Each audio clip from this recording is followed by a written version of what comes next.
But I think we intended to introduce ourselves, tell a little bit about our background and a little bit about what we do here.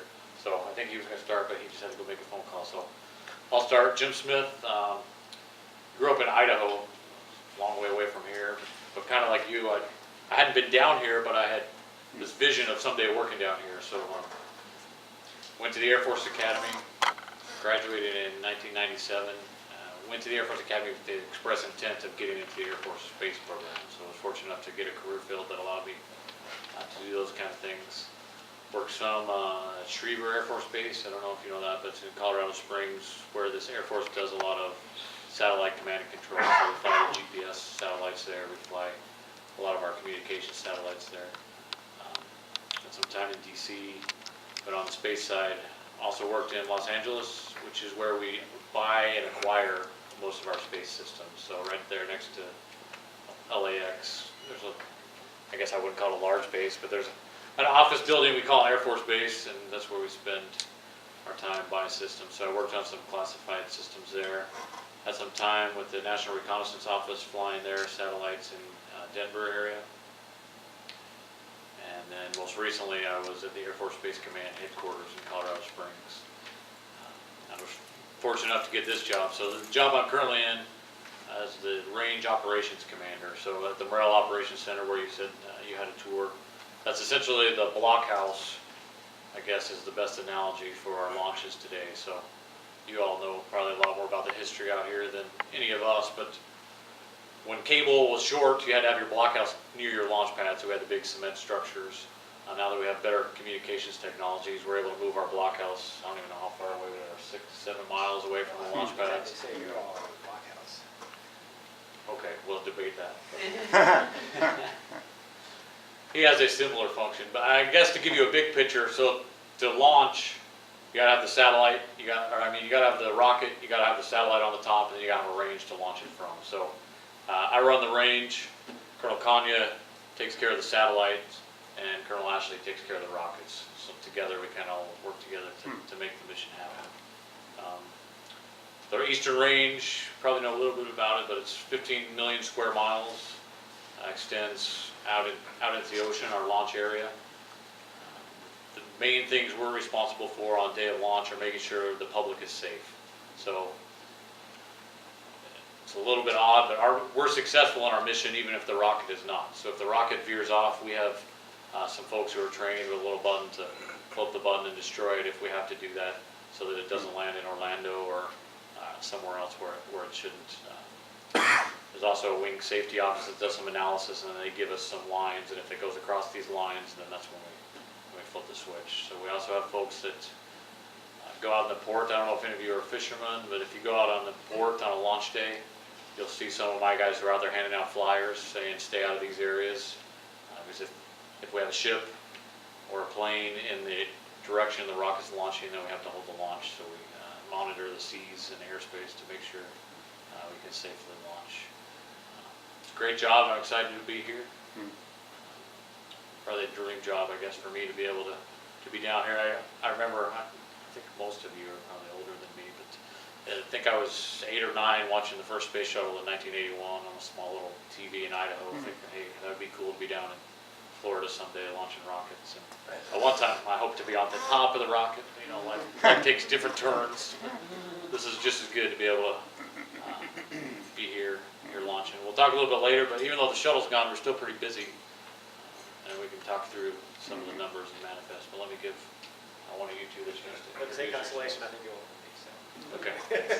Go ahead, PK. All right, so Paul Konyha, as Jim mentioned, I'm the commander of the 45th Launch Support Squadron. My career, I was commissioned in 1996 from Louisiana Tech University. As far as my career experience goes, I started in the ICBM world. I did an operations tour there. I didn't want to stay there. Thankfully, I didn't have to stay there. I got to cross over to space where I wanted to go, so I was fortunate. My experience said I've worked 6 years in the National Reconnaissance Office. I did 4 at the operations ground station in Sunnyvale, which is no longer there. And then I did 2 years at headquarters in Chantilly, Virginia. Before I came here, I was the chief engineer for the Atlas V. We're stationed in El Segundo, California, and Los Angeles. But I've always been coming here for every launch launch rehearsal, wet dress rehearsal, crew exercise, launch, and so forth. So I spent quite a bit of time here in this hotel. Actually, this is the place I stayed every time. So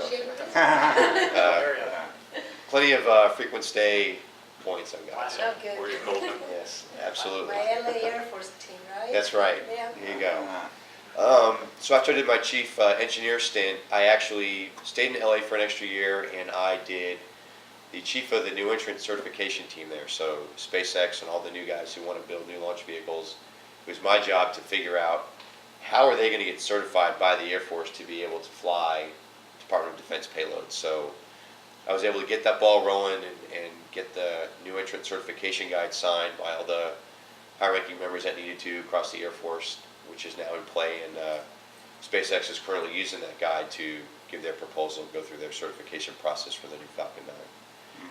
So in the Launch Support Squadron, we have three primary areas that we're responsible for. The main one, of course, like Jim said, is the spacecraft. We do mission assurance on the spacecraft from the factory where it was manufactured. We send guys out to watch the containerization, if you will, of that spacecraft into a transport container, loading onto the aircraft. Our guy actually flies with the spacecraft out here. We monitor landing, transport from the landing site, either on the skid strip at the Cape or at the SLF, the Old Shuttle Landing Facility. Transport to whatever processing facility that particular spacecraft is going to be processed at, whether it's on the Cape at Area 59 or over at Astrotech across from Kennedy. And our guys then do mission assurance for all of the processing, launch site checkout, making sure that all the systems on the spacecraft are functional after transport, both electrical and mechanical. And then we actually fuel the spacecraft. And then we work with Dash Squadron in encapsulating the spacecraft, transporting it to the pad, and having it lifted, hoisted, and mounted and connected to the rocket. And we will actually monitor spacecraft systems during the launch count as well with the program office team that's here for the spacecraft. So that's just one area. The second area, as I mentioned before, is actually the launch site certification part for new entrant launch vehicles. So we work hand in hand with SpaceX as they go through their certification process to make sure that the launch site itself is in good working order and is up to spec, if you will, what the Air Force requires and the DoD requires for that sort of thing, so that when the team in LA actually certifies the rocket, they turn to us and say, hey, is the pad ready to go? We say it is. We also check their processes from processing the hardware through how they conduct their launch count on the comnets and so forth, an anomaly resolution process. So we evaluate that. And then the last thing is for the actual facilities that are on site for spacecraft processing in Area 59, the Navstar processing facility, the Discus processing facility, we're actually responsible for managing those and making sure that they're kept up to par so we can do our job. So kind of a catch-all, but the spacecraft part is our bread and butter. We really enjoy that. And the SpaceX and the other launch new entrant guys coming through is another big process that's going to take up a lot of our time. So that's me in the squadron. All right, so there you hear the name Dash. You're like, who is that guy? That's me, Dave Ashley. D. Ashley Dash. That's the kind of the name came from. I'm going to talk a little bit about myself and what my squadron does, but then I'm going to take it back to these guys because I think the real impetus of what you all are looking at today is more the new entrant and what's happening with the range, because we do have a lot of challenges associated with the budget and our range, and those are kind of the hot topics I think that are going to be really of interest to this group.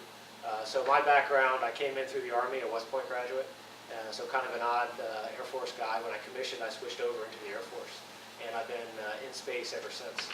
The Air Force sent me to get a master's degree in space, sent me off like PK to do some missiles, so I got to see that side of space. And thankfully never got to launch one of the ICBMs while I was out there, but we were highly trained and ready to do that if our nation needed us to. Following that, spent some time out at LA Air Force Base, just like the two of the gentlemen here, working in acquisition of satellites. In my case, the space-based infrared systems, Cypress Constellation, which is our infrared detection, geostationary altitude. Followed that with some time at the Pentagon, some NRO time as well, some time at U.S. Strategic Command at Offutt Air Force Base, Nebraska. I was fortunate enough to be selected as an aide for the 4-star, the commander of U.S. STRATCOM.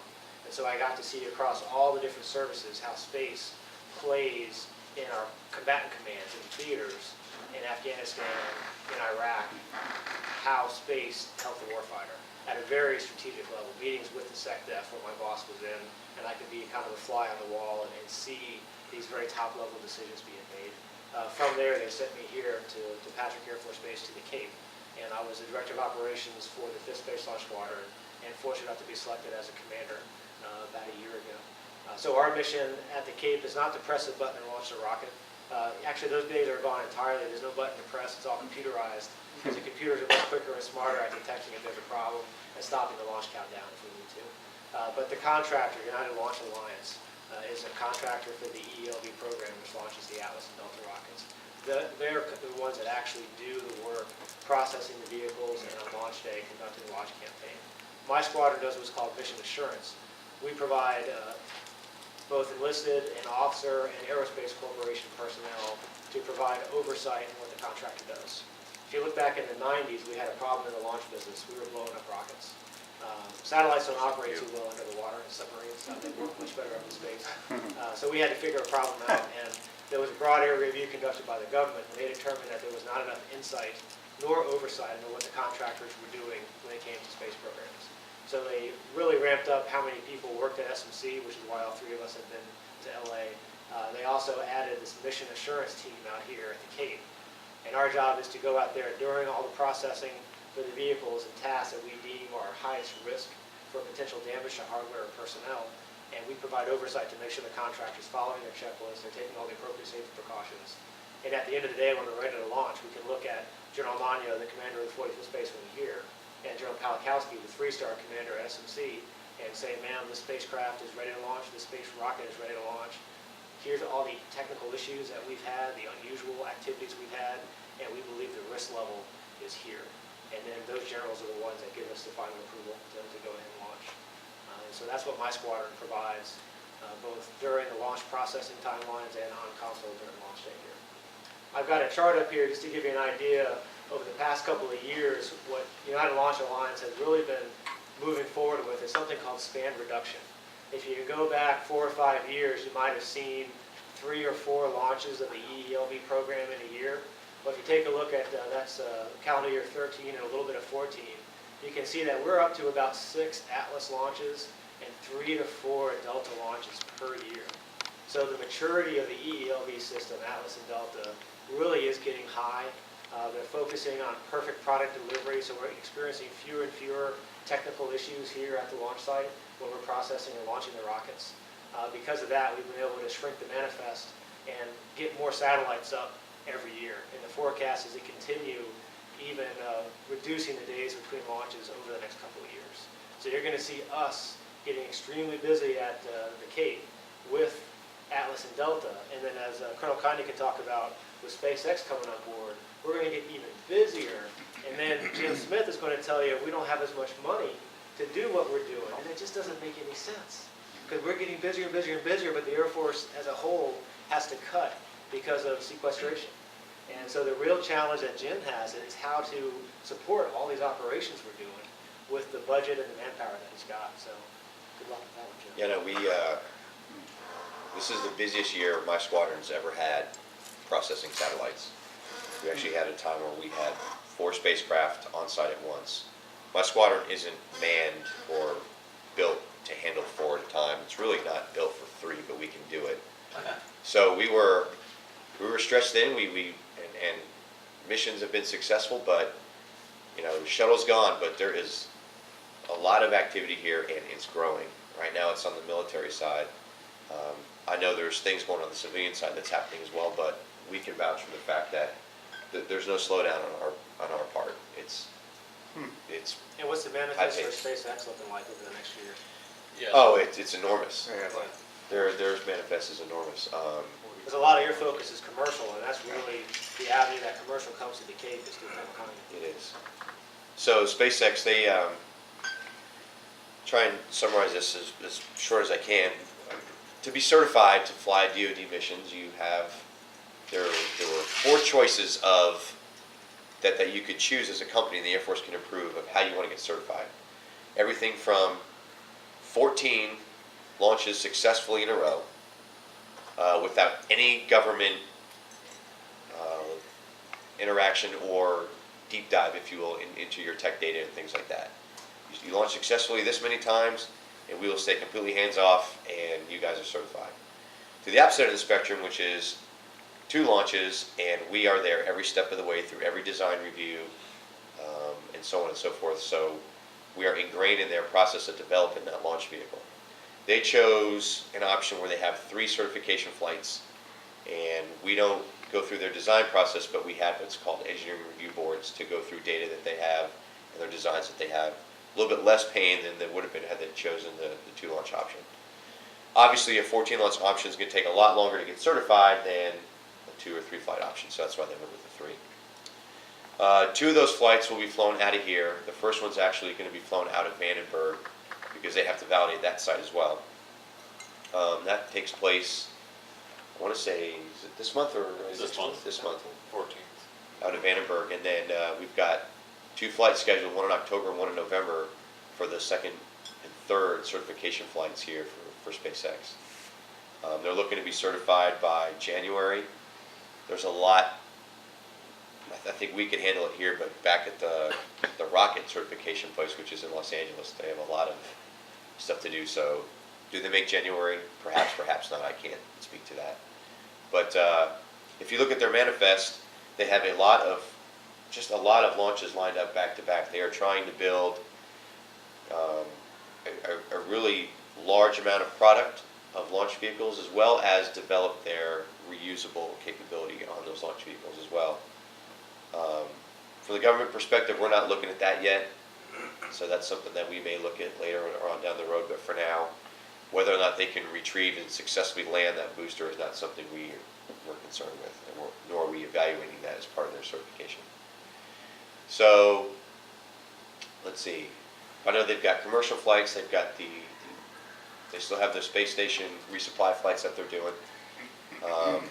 What makes the certification flights for us unique are a few things. One, this is the first flights of the Falcon 1.1, Falcon 9 1.1, which is essentially a brand new rocket from their Falcon 9.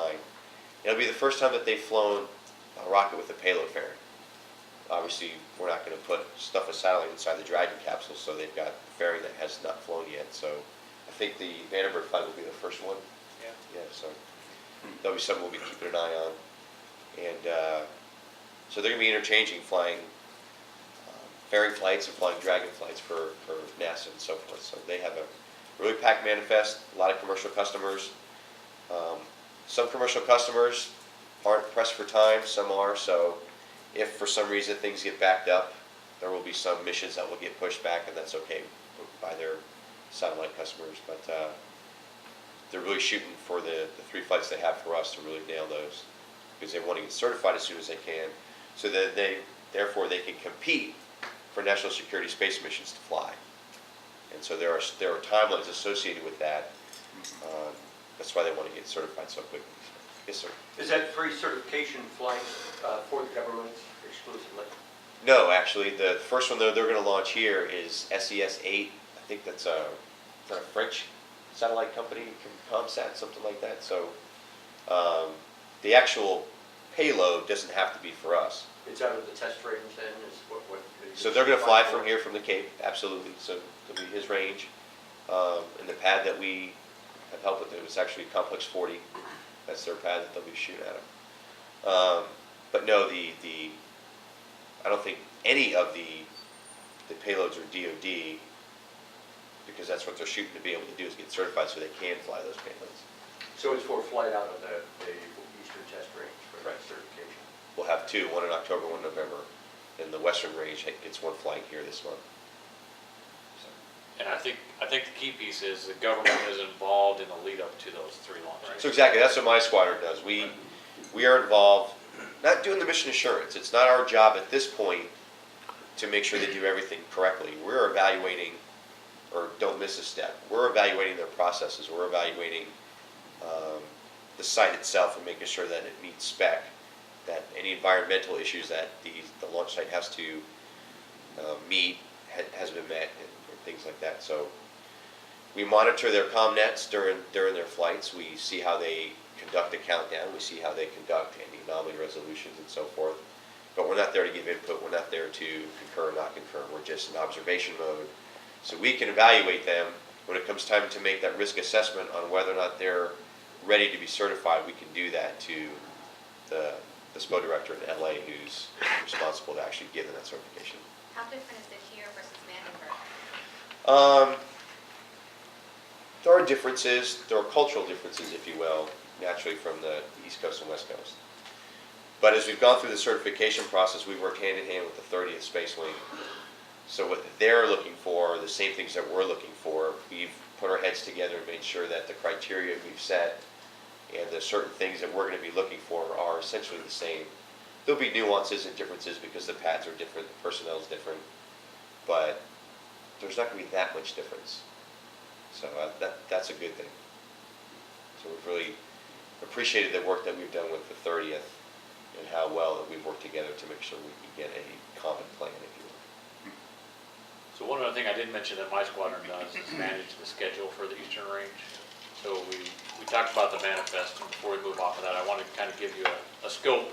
I brought a couple of sheet notes just to give you the actual numbers, but we are busy. So even though the shuttle's gone, we're still launching it. You can see launches periodically. We've launched 7 already this year. There's 7 still scheduled to go this year. So the remainder of this year, we have a Atlas 5 AEHF-3, so that's Advanced Extremely High Frequency Satellite 3. It's a comm satellite for the Air Force. That's going to go on the 18th of September, so a week from Wednesday, I think at 3 a.m. So you have to wake up early if you want to see that one. We're going to sleep late. Wheel here, that's the big one, right? Yeah. What's Is that? that the 551? Is that a 551? Yeah, yeah.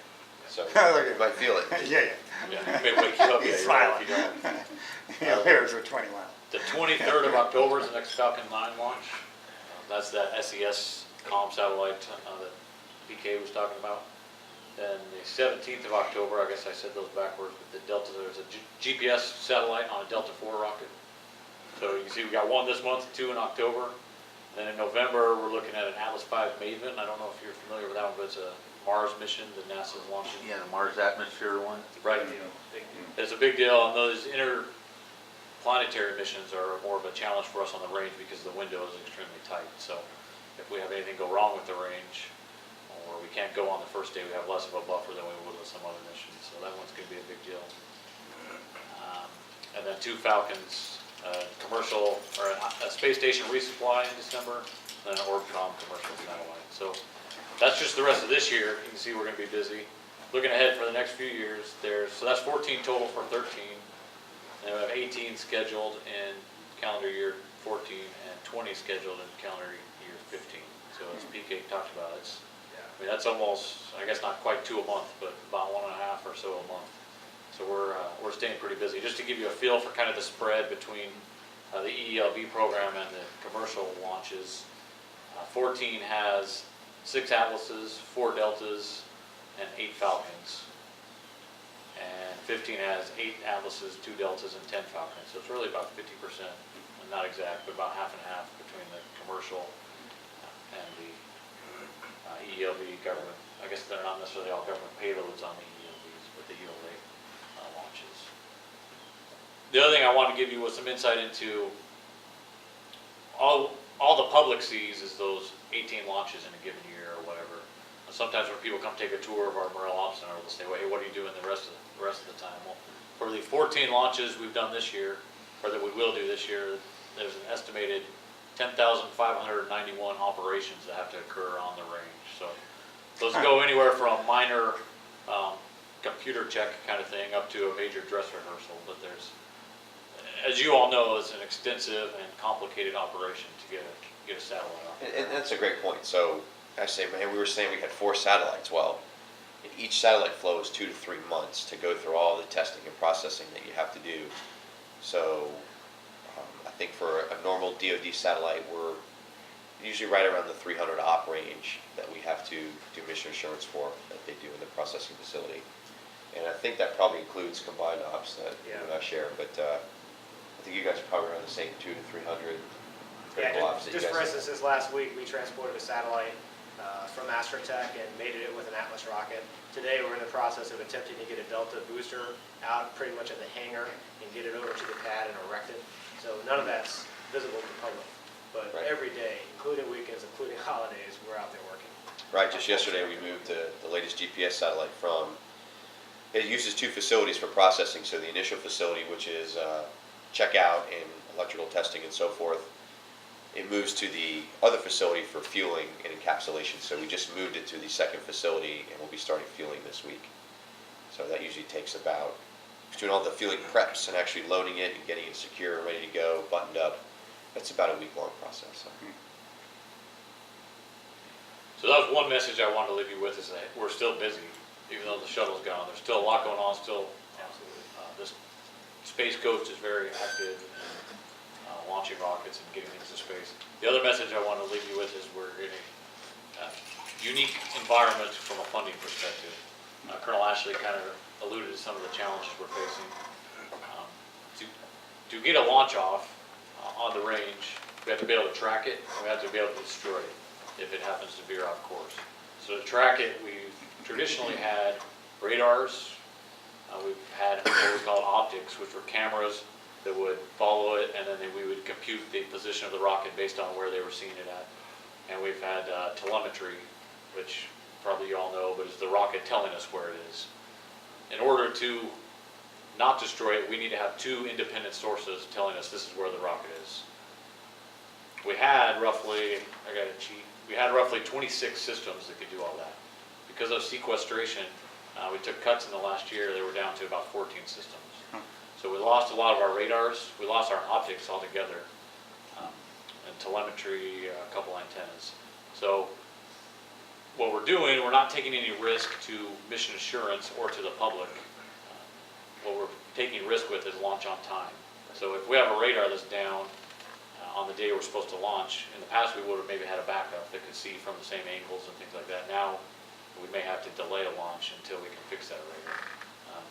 We've been successful over the course of the last year. We've just done one count on just about every launch that I can think of. But these are systems, they're old systems, and so there's some risk there. So that's, in terms of challenges that we face at the range, that's probably the biggest one. We definitely won't do anything that puts public safety in jeopardy, or to the maximum extent, we're not going to do anything that puts the rocket or the payload at jeopardy. It's just going to be the time. So you may see more delays, I guess.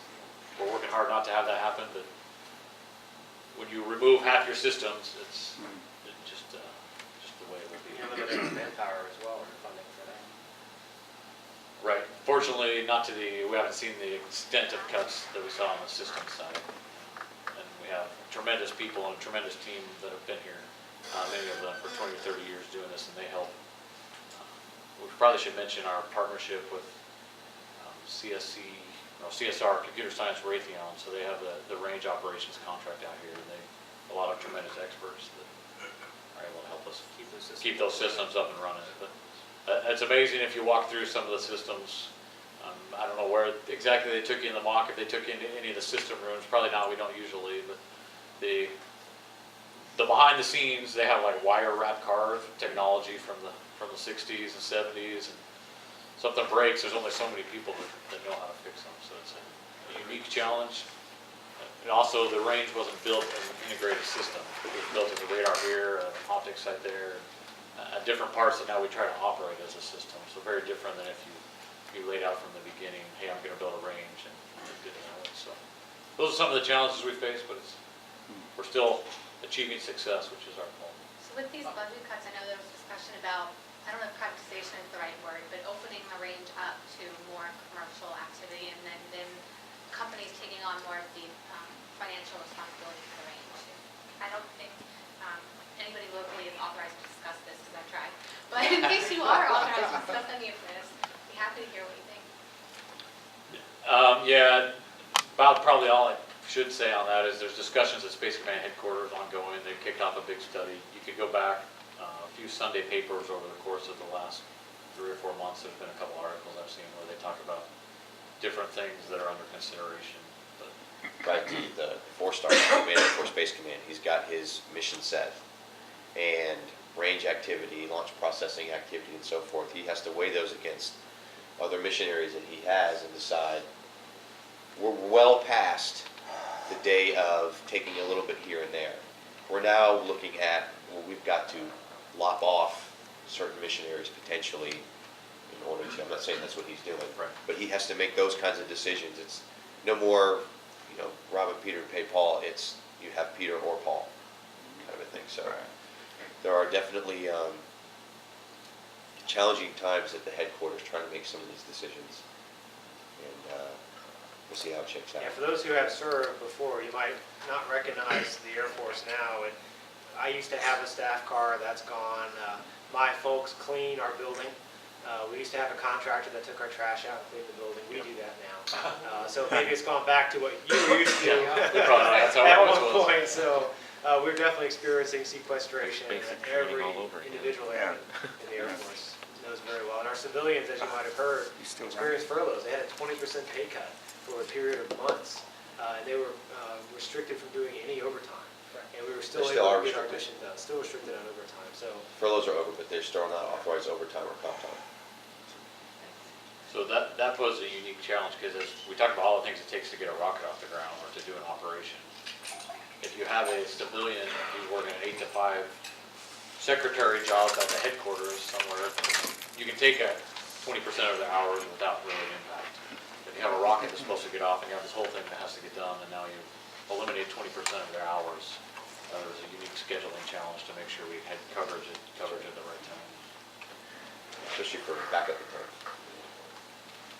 question? Yeah, since I was in the employment office, I saw quite a few contractors coming through from the Cape side, support, maintenance, carpenters, plumbers, electricians, optics got completely wiped out. Senior tech in that group. And it's kind of shocking to see these numbers just going out the door. How are they supposed to do a launch when virtually nobody's left to maintain and operate the radar and optics? It's kind of some people didn't believe me. I said, well, that's happening. I'm on the front lines, and it wasn't publicized. I think it's just more of because of the situation, they're going to accept more risk. And you may see a long-term recovery from this sequestration time period is going to be difficult. It's not like we can hire people back and pull optics out of the shed and they're going to work. It's going to take a lot of money to refurbish them to the point where they're operational again. Don't you also face the risk that, so you do your missions successfully with lower manpower, lower budget, that once sequestration is over, that, some wise people in Washington are going to say, well, you were able to do it with this amount of money, we don't need to restore your budgets to what they used to be. That's a great point. So we have tried in every aspect to show impact that this has had on what we're trying to do.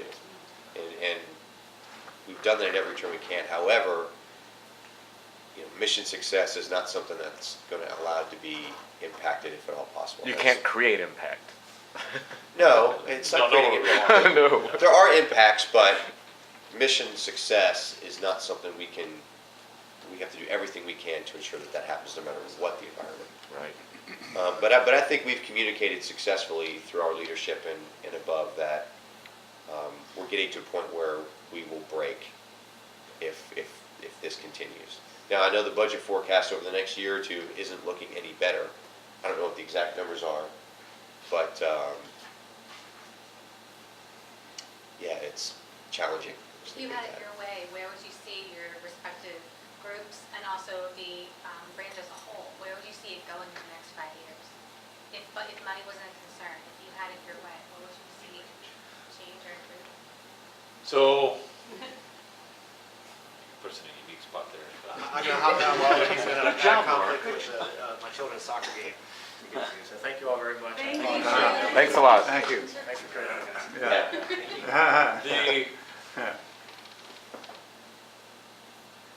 I forget where I was going, he threw me off, but What'd you do, guys? Saved by the Nobody soccer wasn't an issue. game. right, if money was an issue, we can execute our mission with what we have, so we have to be a little careful how we portray that. A lot of what you're seeing, the cuts, where if we close a radar site or we close optics, we lose those people, but there's still people that are supporting the radar sites and the telemetry sites and things we've kept. So it's a scaled down. There's maybe a launch on time risk like I talked about. The biggest challenge, if money wasn't an issue, that we probably face on the range is modernization and upgrading of the equipment. So we have radars, we have telemetry, we have enough locations to do our mission, but the state of health of those systems is old, just given that the age with which they're required. So if I had all the money in the world, that's what I would spend it on, would be to upgrade and modernize some of those systems. Is there a plan to upgrade the gate systems and everything, some sort of future goal to? There is. I'm not super familiar with the plan, but Space and Missile Systems Center in Los Angeles is our acquisition arm for these systems out here as well, and they have a plan, but it's obviously driven by budget. So depending on the budget levels, it gets pushed out or accelerated. So. Yeah, I think modernization and preventative periodic maintenance is something that I'd like to see.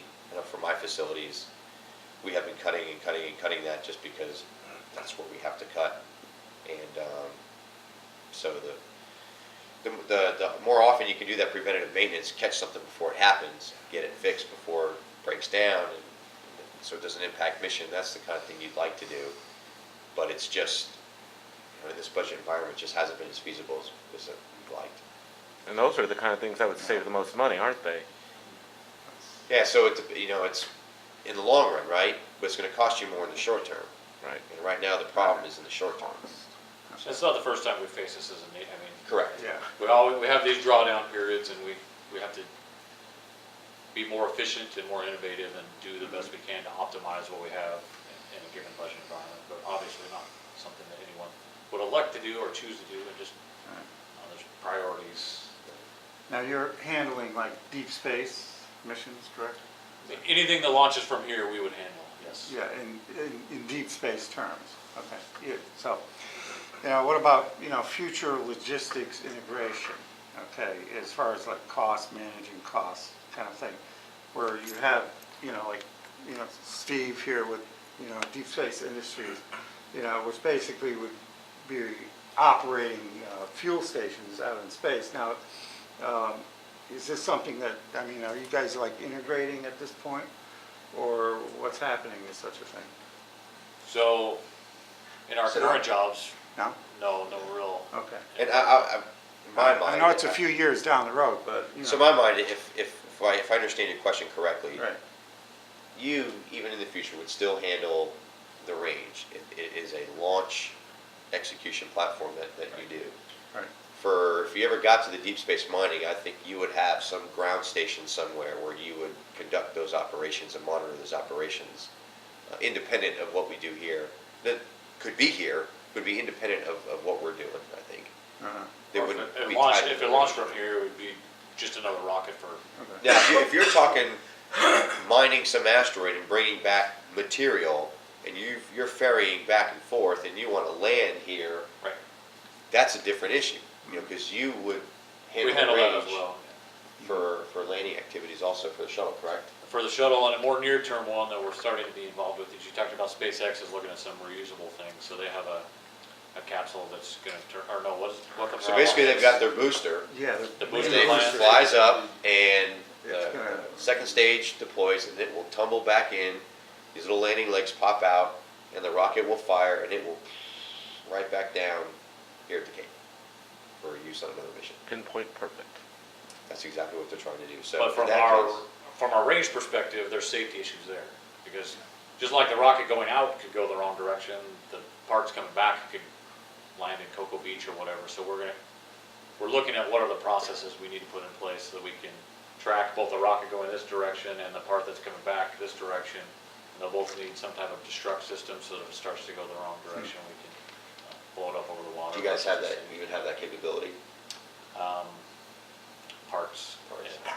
Along those lines, what about some orbital vehicles, like, Sierra Nevada and X4, Stratolaunch, and those are maybe flying on the SLM? Or Right, would they so also be under? Any launch activity that happens here because the range stretches, it's not just the Florida coast. I mean, it is, Right. you could describe how, exactly where it goes. That's the 15 million square miles out over the ocean. So Antigua and Ascension, we have antennas at those two islands. So anything that goes high, if you stand in Florida or on the coast looking towards the ocean and put your arms like this, it's pretty much anything below those or between those is the directions we could launch. So regardless of the organization that's launching, whether it's the Air Force or NASA or a commercial company, the range handles those safety issues, right? So we're involved with all those programs. There's a wing office where if you're a new customer and you want to launch something from the range, there's an entry point, what we call XP, plans and programs.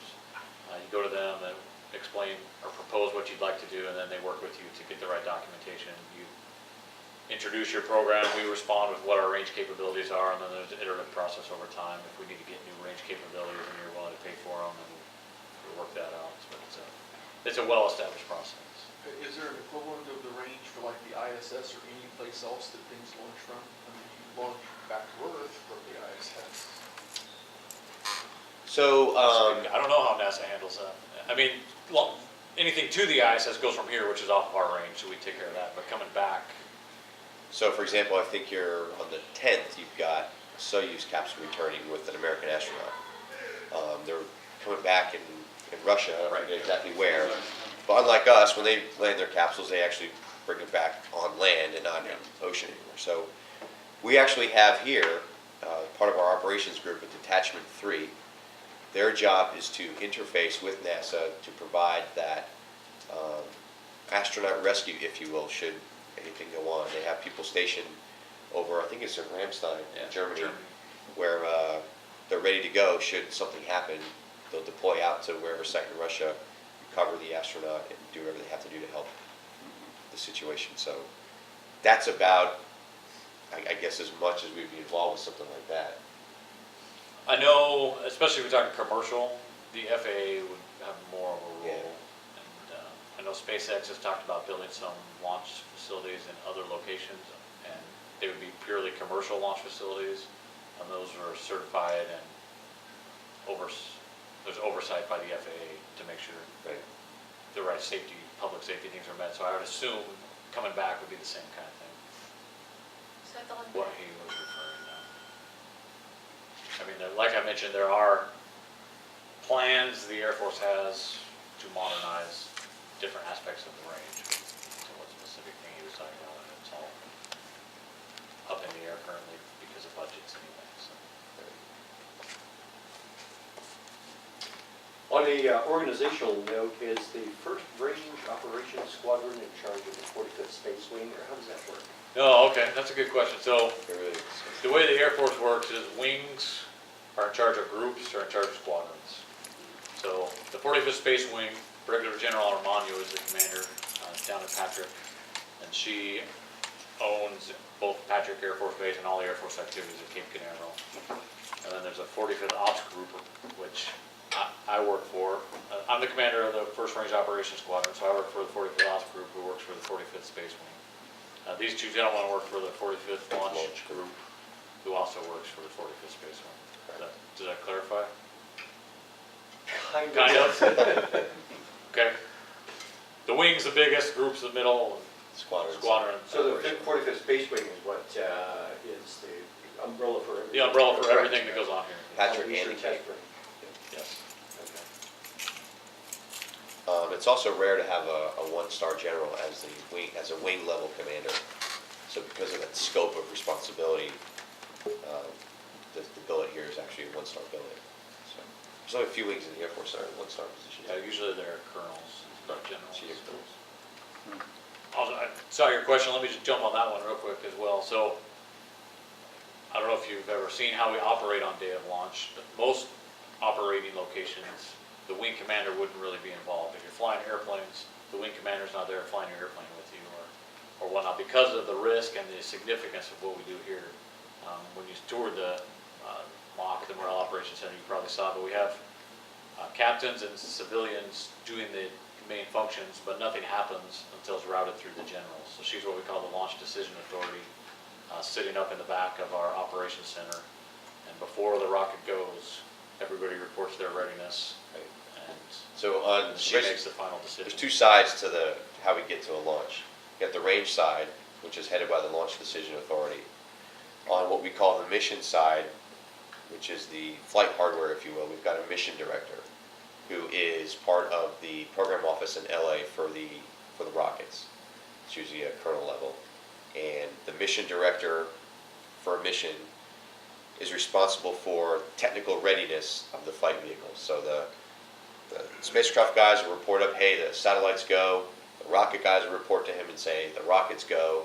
So the mission director will go to the LDA and say, hey, we are go here, rocket and satellite are good, do we have permission to launch? And the LDA actually gives that permission to proceed.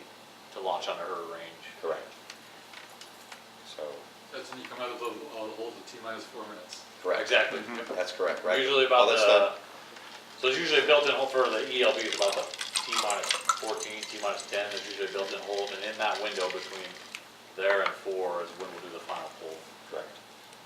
Because once you execute terminal count, it's all automated, like you mentioned before. The only thing you can do is hold, stop the count if you need to for whatever reasons. Is the National Reconnaissance Office under DOD or another branch of the government? You're gonna make us both look stupid, I should know that. Yes, it is under DOD, I think because it the is. Secretary of the Air Force, at one time was a director, remember they were dual-hatted and they Yes. pulled out it. Correct. And in fact, Actually, no, they're part of the DNI now. So the Director of Used to be. National Intelligence. So, they're a 3-letter agency similar to CIA, NSA, NGA. NRO, NGA. Those are all different intelligence agencies that work for. But at one time, I think it was DOD. In fact, Yeah, that's why we were. the NRO does have a military personnel from all the services working in there along with other folks. So, I just never knew who exactly. It is under DOD. They worked under. According to Wikipedia. their own According to Wikipedia.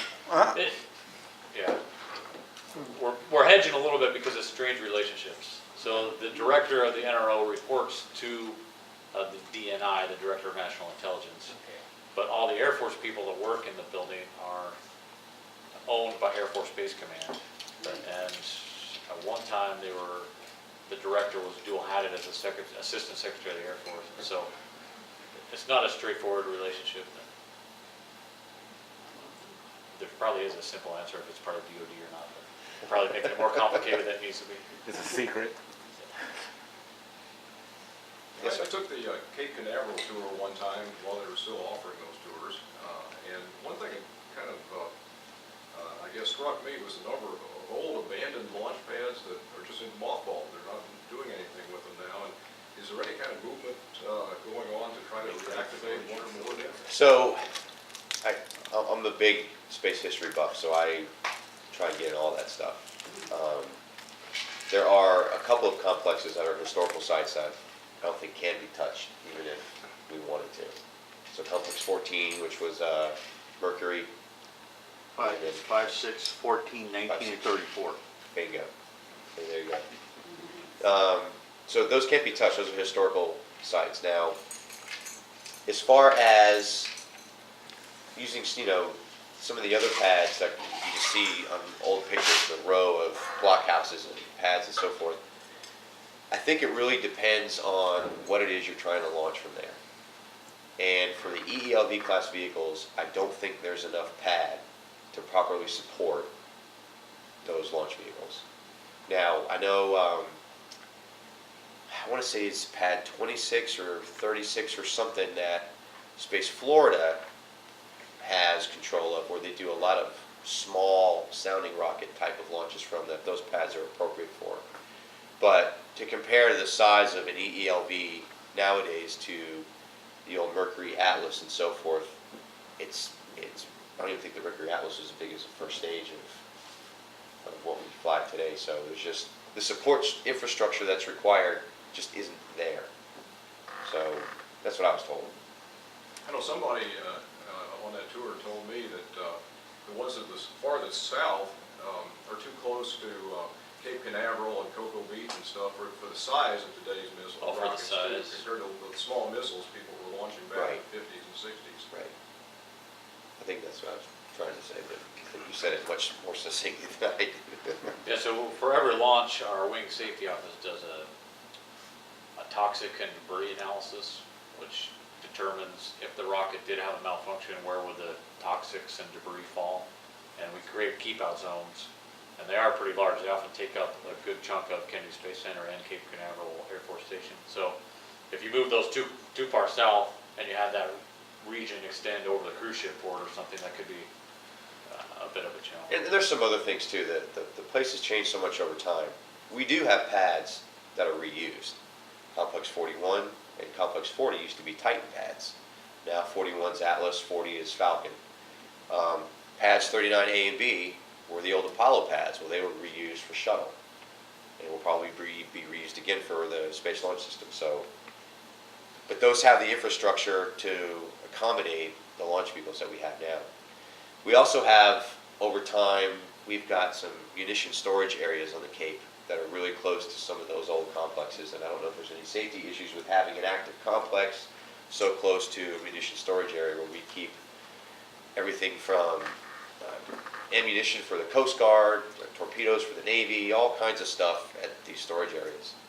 And so I don't know if there's safety issues that are associated with that. But I would assume. Yeah.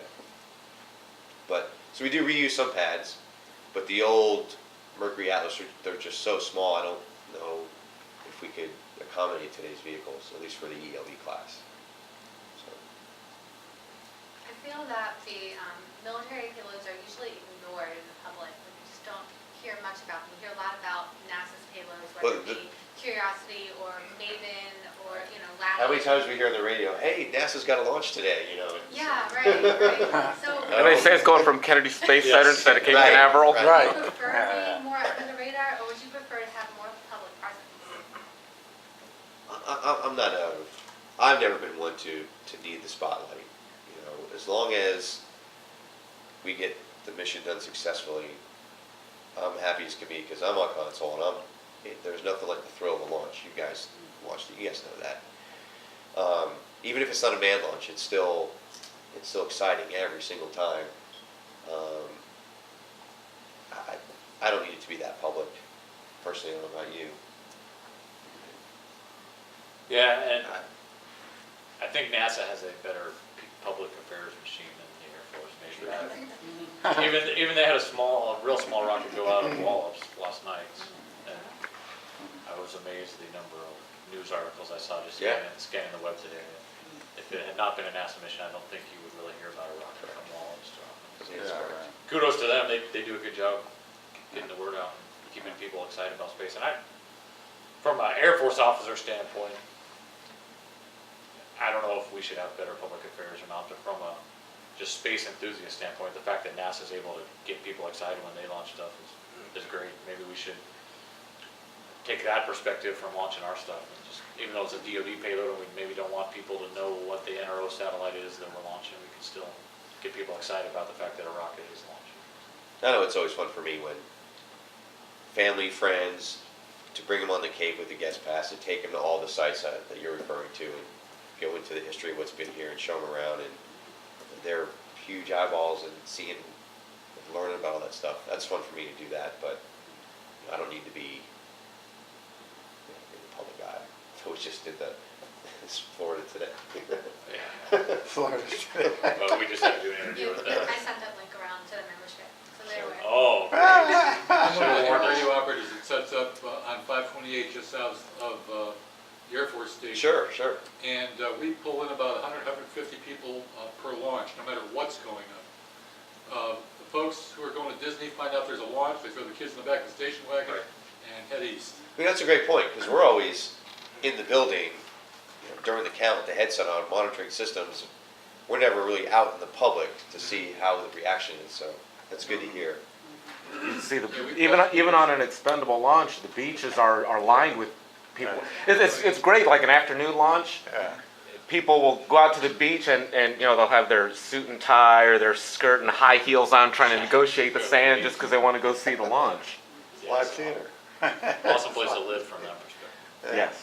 Yeah, the other thing I was surprised by, my son goes to Merritt Island High School and he's involved. You mentioned I think you were looking. Is he on the Stanksat Yeah, team? he's doing the Stanksat Cool. team, which where else can you live in the US and build a satellite when you're in high school? So it goes up to I think the O&M building or O&L or something up at KSC. They go twice a week and they're Better not launch from using Wallace. NASA facilities with the help of some NASA experts. So this is an awesome place to be. Absolutely. So what is the most rewarding part of your job? So there's a couple aspects of our jobs in particular. As commanders, there's a certain part of being a squadron commander that is unique in and of itself. And then there's the space enthusiast side too. So I guess we'll focus on the space side, if you want to touch on the other. But I mean, I would put it kind of in the middle. But yeah, so for me, like I just got 6 or 7 brand new lieutenants that showed up this summer. So I don't know their exact ages, but let's say they're 24, which means they were born after the first shuttle launched. So to them, the history out here is truly history. I mean, they don't remember it at all. So to see the first time they're in a countdown and we take them out on the roof and they see a rocket and we drive them around the Cape and show them some of the sights, to me, that's the most rewarding, is to help get them excited about space. We had the fortunate privilege, not this summer, last summer, to take 4 or 5 of them. So I think I've seen those pictures too, and they're usually created with this program Satellite Toolkit. And the dots all around it, I think, my personal opinion, it's an exaggerated view for you to see. Some people subscribe to the big space theory where there's plenty of room up there. And I think there is plenty of room up there, but you can't just let it go and not be a good steward of space debris, of keeping the common orbits that we use clear, because we do absolutely do collision avoidance analysis to make sure that everything from as big as a depleted rocket stage to a nut that fell off something that's this big that we have to track, because that's flying at 17,000 miles an hour. You got this coming in your spacecraft 17,000 miles an hour, and they hit, and it's going to do some damage. Something that big. I think they had a shuttle example of a paint fleck that hit one of the windows on the shuttle or something like that. So we do pay attention to it. We do have rules that dictate how we expend stages that we use. Satellites that are no longer operational, for example, if payload dies, you can still maneuver the satellite, disposal orbits, that kind of thing. But I don't think it's getting to the point where it's just so cloudy that there's just no room. I don't think that's quite accurate either. But we do have that was the John Q. Citizen question. You know, of course, the person just walking around wondering, when is enough enough? It has become, so in the initial days of space, it wasn't really considered. It's become, more attention has been placed upon it in probably the last decade or two, and the understanding that it may become a problem. There's one example in the last 10 years I know of where 2 satellites actually collided. I think one was dead and one was not. But so we try to take, PK alluded to some things we do, but if you're a low Earth orbit, your expectation is at the end of your life you'll burn in so that you're no longer in that orbit to destroy it. If you're one with a geosynchronous like the comm satellites, you have to launch with enough fuel so that when you're done, you can boost out to a higher orbit that's not as useful. So there's a few spots in space that are more useful than others, and we try to keep those places cleared. So that's definitely part of planning. Yes, it's all related to planning. Very good.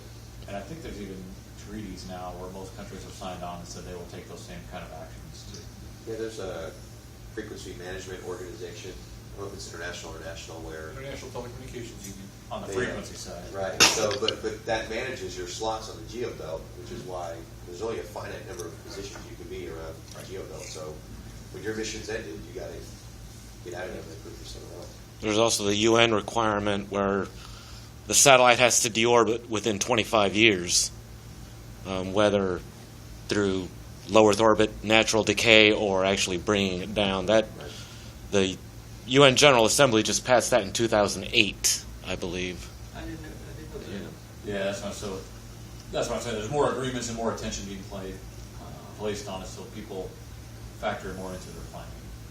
And on the launch side, that is actually something we have to consider. So in our launch countdown,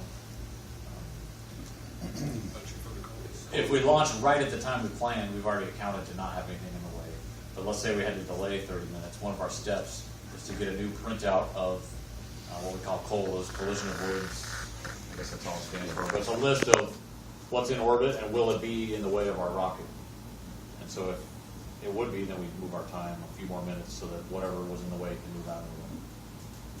And sometimes if you have a reasonably sized launch window, there will be several moments, we're talking split second in the window where there's a conjunction with something else. You can't So launch. right. So if you have to change your, usually you want to launch at the start of the window, but sometimes some things happen and you might move it to the middle of the window, but you have to plan around those conjunctions so there's not any risk of colliding. That is all the time we have. I encourage you all to stick around if you can, network, finish the food, enjoy your company, and I want to thank our speakers so much for being here. Sure. Thank you.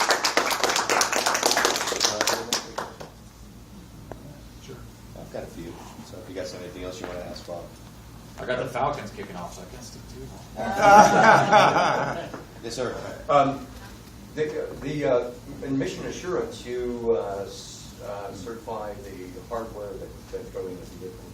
You also have to certify the pad for each of the launches. So, all right. So mission assurance is different from certification. Okay.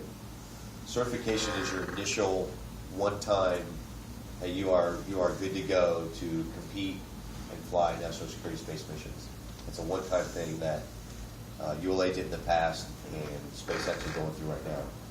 Mission assurance is for every mission flow that we do, every piece of flight hardware that comes through here.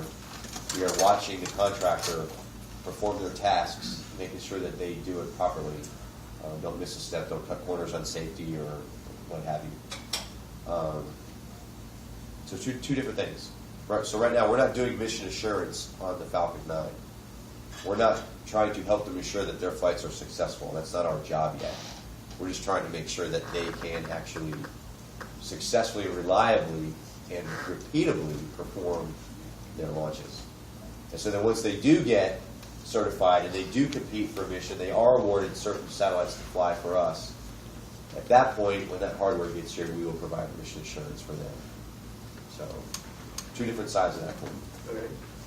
I have another question. I'm just curious. How Sure. often do you actually push the button to abort the rocket in the air? So the last time was over 15 years ago. So, but Dash talked about we had some issues in the 90s. We put a lot of scrutiny on what are the problems with our rockets. And that scrutiny has paid off. So yeah, we've been very successful on wood. Not had to destroy anything for a long time. But they still have to carry all that destruct Yes. hardware mass on board, so just extra stuff. That's extra stuff until the one time you need it. For lack of a better term, is there any indication that rogue states, I don't know if that's a good term or not, but anyway, people that are unfriendly to us, is there any indication that they are able to put objects into orbit, and are we worried? Well, Objects. so rogue states, are you talking North Iran, North Korea, uh, that kind of thing? unfriendly folks to us. That's the city point. Is that Um, classified? No, I mean, I don't know that we know. all I know is they are trying, and they have efforts to try and get into, to become spacefaring nations, if you will. What those purposes are, who knows? But usually, we started the same way. Your initial rockets are intercontinental ballistic missiles. So, are they developing one, but under cover of the other? I don't know the answer to that. But I do know that they're trying to become spacefaring, North Korea, Iran, and so forth. Yeah, Iran launched a satellite just a couple of years ago. Iran launched a satellite? Yeah, actually, I think it was their second. The first one didn't succeed. Go very far. Go very far, yeah. Its perigee was below the surface of the Earth. I'll answer a little more generic. So, 50s, 60s, Russia and the U.S. or Soviet Union and the U.S. were the only people that could launch. And we weren't as dependent today on space as we are now. Today we're very dependent. I mean, everything we do, or not everything, but a significant part of what we do in the economy, communications, et cetera, relies on space. And yet we're probably very vulnerable when it comes to a lot of those systems. So if I was a rogue state and wanted a way to cripple the U.S., I would try to do what we're talking about, like doing something to their space systems. Are they, can they? It's all things that we wonder and worry about. And we have plenty of folks in the Air Force who are, their daily job is defense of our space systems and countering those threats and so forth. So it's not something that we're ignoring, that's for sure. Most of those efforts are probably classified. But, and you could understand why. Are we stepping on your meat? I mean, you said we were done. No, you said hard cut off at 3:30, so I was going by I your think that was, timetable. oh, okay. No, we're happy to sit here and answer questions, yeah. One last question for me. Is it possible to invite someone from the 45th Space Wing to come down and talk to the students in the new commercial space program? Oh, yeah. Absolutely. Yeah. Should I contact you? No, the best way is probably Chris Calkins. Do you have Chris his? Calkins? Okay, yeah, he's the wing public affairs officer, and Okay. so requests like that should typically go through him. He's a cool guy. But I don't think it'd be any problem. No. I think you'd have plenty of people chomping at the bit to do something like that. Really? Okay. Okay. Absolutely. Good to hear. Yeah. Is that, were you volunteering? Actually, no, I've Better cut that part out. Yes. I would be happy to do it if time allows. I've done things like that in the past with other assignments, but I think you'll find what I really love about working here, almost all the folks in my squadron, but that I've met here are so gung-ho about what they do, and they work so hard, and they want to share it, and they want to teach people about it and spread that word, so you won't have any problem with something like that. So, probably want to take some of those young, brand new, motivated lieutenants who are 1,000 times smarter than we are. Yeah, you talked about not liking to be in the spotlight. Usually, we prefer to send like somebody who's more junior guys. One, they know more than us, and two, gives them opportunity to get out in front. Right. Yeah, the newspaper article you referenced, the generals, public affairs, Chris Calkins sent out a note saying, hey, we need some sharp people to interview. And we all volunteered, our sharp captains and lieutenants. Yes. And the general got it and said, no, I'll make the squadron commanders do it. So we reluctantly did that interview. But that's fun too, getting to mold and shape and teach these young officers and enlisted folks. I think that's a very rewarding part of our job. Definitely.